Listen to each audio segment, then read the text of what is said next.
So, I'm still reeling from what happened. And honestly, I need to know if I'm the monster everyone in my step family is making me out to be. Or if I finally just stood up for myself. I mean, my stepchildren, these two entitled teenagers, bragged right to my face about how they get everything handed to them without ever having to lift a finger or, God forbid, show an ounce of respect towards me. And you know what? I snapped. I did something that, in retrospect, was probably extreme, but in the moment, it felt like the only way to get through to them. Was I wrong for what I did? Tell me, honestly, would you have done the same thing? Let me take you back to where this all began. My name is Sarah, and for the past 5 years, I've been married to Michael, a wonderful man, truly. He's kind, supportive, and we have a deep love for each other. When we met, I was a single woman, enjoying my career as a graphic designer and quite content with my life. Michael, on the other hand, was a widower with 2 children, Liam, who was 13 at the time, and Olivia, who was 11. Their mother had passed away a few years prior, and Michael was doing his best to raise them, but you could tell he was struggling. I fell in love with Michael, and with that love came the understanding that his children would be a part of my life. I embraced that wholeheartedly, or at least I tried to. I knew going into this that being a step-parent wouldn't be easy, especially with kids who had already experienced such a profound loss. I genuinely wanted to be a positive, stable presence in their lives. I didn't want to replace their mother, not for a second, but I wanted to be a loving adult figure, someone they could rely on. For the first year, things were manageable. They were polite, if a little reserved, which I completely understood. I spent that time getting to know them, taking them out for ice cream, helping with homework, and just generally trying to build a rapport. I bought them gifts, cooked their favorite meals, and even redecorated their rooms to their tastes. I put in the effort, I really did. But as the years went by, something shifted. As Liam and Olivia entered their teenage years, their politeness evaporated, replaced by a growing sense of entitlement and, frankly, outright disrespect. It started subtly, little eye rolls when I asked them to do a chore, leaving their dishes in the sink, ignoring me when I spoke. Then it escalated. They started talking back, making snide comments about my cooking, my clothes, even my job. It felt like I was living with 2 mini tyrants who believed the world owed them everything. Michael, bless his heart, would try to intervene, but his approach was often gentle, more of a suggestion than a firm command. He'd say things like, "Kids, please be respectful to Sarah," or, "That's not how we talk in this house." But it never stuck. The next day, it would be the same old song and dance. I tried talking to him about it countless times. I explained how hurt I was, how it felt like I was constantly walking on eggshells in my own home. He'd apologize, promise to talk to them, but the behavior never truly changed. I think, deep down, he felt guilty about their mother's passing and overcompensated by indulging them. He wanted to make sure they were happy, and in doing so, he created a monster, or rather 2 monsters. Their sense of entitlement wasn't limited to just ignoring chores or being rude. It extended to material things. They had the latest phones, designer clothes, gaming consoles, and anything else their hearts desired. Michael, being a successful engineer, could afford it, and he spared no expense. But they didn't appreciate any of it. They'd trash their rooms, lose expensive items, and demand new ones without a second thought. And it wasn't just Michael who was footing the bill. I contributed significantly to the household finances. My graphic design business was thriving, and I earned a good income. I paid for groceries, utilities, vacations, and even contributed to their allowances sometimes, trying to foster some goodwill. But it never worked. They saw me as the extra parent, the one who didn't really belong. Despite everything I did, They'd often say things like, "Dad pays for everything, not you," or, "You don't understand. You're not our real mom." Those words stung deeply. It felt like no matter how much love, effort, or money I poured into them, I would always be an outsider. I tried to be patient, to understand their perspective, to remember that they were grieving children. But there's a limit to how much a person can take. I felt emotionally drained, constantly disrespected, and like a maid in my own home.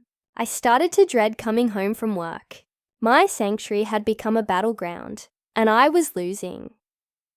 The breaking point, the absolute final straw, happened a couple of weeks ago. It was a Saturday, and Michael had gone out of town for a conference, leaving me with Liam and Olivia.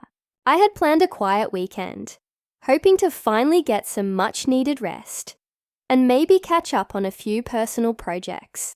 I'd even offered to take them out for a nice dinner as a treat. Instead, they decided to throw a party without my permission.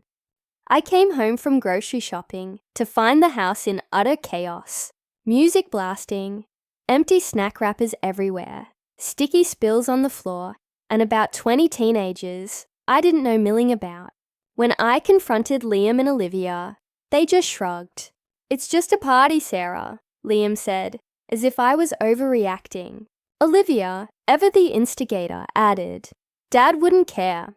He always lets us have friends over." I was furious, beyond furious. I kicked everyone out, and then I sat Liam and Olivia down for what I thought would be a serious conversation. I tried to explain, calmly at first, the importance of respect, of rules, of personal space. I told them how disappointed I was, not just about the party, but about their consistent disrespect. And that's when it happened. Liam, with a smirk on his face, leaned back and said, "Honestly, Sarah, why do you even bother? Dad takes care of everything. We get whatever we want, whenever we want. We don't need to ask for permission. We don't need to do chores. We don't need to respect anyone we don't want to." Olivia chimed in, equally smug. "Yeah, it's not like you're going to do anything anyway. Dad will just give us money to fix whatever we broke. We always get our way." They then proceeded to list off all the expensive things Michael had bought them recently. A new gaming PC for Liam, a designer handbag for Olivia, tickets to a concert they wanted to go to. They were practically gloating, rubbing it in my face, that their dad indulged their every whim, and that my efforts, my rules, my feelings, meant absolutely nothing. It was like a punch to the gut. All the years of trying, of sacrificing, of loving, just completely dismissed. They saw me as nothing more than an inconvenience, a temporary fixture until their real parent came back to clean up their messes. And it hit me, then and there, that they were right. Michael did always bail them out. He did always give them whatever they wanted. They had no consequences, no real understanding of value or effort, and certainly no respect for me. So that's the situation I was in, completely humiliated and furious. And I had to make a choice. I could continue to be the doormat, to let them walk all over me, or I could finally take a stand. Before I tell you what happened next, I want you to pause and comment below what you would have done in my shoes. Would you have let it slide? Would you have tried to talk to Michael again, knowing it probably wouldn't change anything? Or would you have found a way, any way, to make them understand? I'm really curious to know your thoughts. Okay, so after their little bragging session, something inside me just snapped. All the hurt, the frustration, the years of feeling invisible and disrespected, it all boiled over. I looked at their smirking faces, and I saw two entitled brats who genuinely believed they were untouchable. And in that moment, I realized I had to hit them where it hurt, in the only place they seemed to understand, their possessions, their lavish lifestyle. I took a deep breath, and with a voice that was surprisingly calm, I said, "You're absolutely right. Your dad does give you everything. And you know what? He can continue to do so. But from this moment on, I'm done." They looked at me, confused, probably expecting me to just storm off. But I didn't. I continued, "You want to live a life where everything is handed to you. Fine, but it won't be in this house, with my effort, or with anything I've contributed." I then walked straight into the kitchen, pulled out my phone, and called a local moving company. I booked them for first thing Monday morning. Liam and Olivia just stared at me, their smiles slowly fading, but still looking mostly bewildered. They thought I was bluffing. Oh, how wrong they were. Over the rest of that weekend, I didn't say another word to them. I packed my essential belongings, my clothes, my work computer, some sentimental items. I didn't touch anything that was communal property or Michael's, only what was unequivocally mine. I even meticulously separated my groceries from theirs in the pantry and refrigerator. On Monday morning, as Liam and Olivia were still groggy from sleep, the movers arrived. They started carefully packing up everything I had ever bought for the house. Anything that was mine. This wasn't just my personal items. This included the new living room rug I had picked out and paid for, the custom-made dining room table and chairs that were my wedding gift to us, the expensive artwork I had bought for the walls, all the kitchen gadgets I loved, even my extensive collection of plants that decorated the house. I had contributed so much, financially and emotionally, to making that house a home, and I was taking it all back. Liam and Olivia finally understood what was happening. Their eyes widened in horror as they saw their comfortable, perfectly curated home slowly being stripped of all the things I had brought into it. "What are you doing?" Liam finally shrieked, his voice laced with panic. "You can't take all this. This is our stuff." Olivia was near tears, pointing at the empty wall where a painting she particularly liked had been, a painting I had bought. I looked at them, my face devoid of emotion. "No," I said, my voice still steady. "This is my stuff. You said yourselves, you get everything from your dad, so let him furnish a home for you that you respect. I'm done being your maid, your ATM, and your punching bag." I then handed them a printed list of all the things I was taking, with original receipts attached. I also left a detailed note for Michael, explaining exactly why I was leaving and what I was taking. I told him that until his children learned to respect me and appreciate what I brought to the family, I would not be returning. I included screenshots of their exact words. The bragging, the disrespect. I didn't want him to be able to deny what had happened. By the time Michael returned home that evening, the house was sparse, almost echoing. The living room was bare, the dining room empty, the kitchen missing half its appliances. Liam and Olivia, still shaken, immediately bombarded him with their version of events. But I had prepared for that. He called me, furious, demanding to know what I had done. "Sarah, what is the meaning of this? The house is empty. What did you do to my children?" He yelled into the phone. I calmly recounted the entire conversation with Liam and Olivia, reading him their exact quotes about how they get everything without respecting me. I told him I had simply taken them at their word. "They want everything from you, Michael. Fine, let them have it. But they won't have my contributions, my effort, or my respect until they earn it." He sputtered, tried to argue, but I could hear the hesitation in his voice as he tried to justify their behavior. I told him that I loved him, but I couldn't live in a constant state of disrespect and emotional abuse. I said I was staying with a friend for now, and that I would be in touch when I felt he had a plan to address the issue meaningfully, not just with empty promises. The aftermath has been interesting. Michael was initially very angry, but after seeing the empty house, and perhaps after truly listening to what his children had said, the anger started to turn into something else. He called me again a few days later, his voice much softer.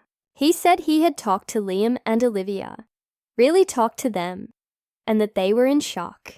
They hadn't realized the extent of their actions or the impact they had on me. They had apparently even admitted to him that they had been out of line, something I never thought I'd hear. He also told me he realized he had been enabling them and that he was going to implement strict rules, consequences, and therapy for all of them to address their grief and entitlement. He even mentioned that he had already started taking them to look at furniture at a discount store, making them understand that getting everything now meant they had to contribute to building their home back up, literally. He even sent me a picture of them assembling a flat-pack bookshelf, looking thoroughly miserable, but doing it. I haven't moved back in yet. I told Michael that I need to see sustained change, not just a temporary fix. I love him, and I believe he's finally taking this seriously. But I also need to protect my own peace and well-being. Liam and Olivia have both sent me apology texts, awkwardly worded and probably coerced by their dad, but apologies nonetheless. I haven't responded yet. Part of me wants to believe them. Part of me is still deeply hurt. So that's where I stand. I walked away from a situation where I was constantly being disrespected, and I took back what was mine. It felt drastic, even painful, but it also felt incredibly empowering. I finally drew a line in the sand, and I refused to be treated as less than. I truly hope this is the turning point, not just for my marriage, but for Liam and Olivia to finally learn some humility and respect. I'm not sure what the future holds, but I know I can't go back to being the doormat. Like this video, if you were on my side and think I did the right thing, subscribe for more stories like this, and please, share your final thoughts on this whole mess in the comments section below. I'll see you all in the next story.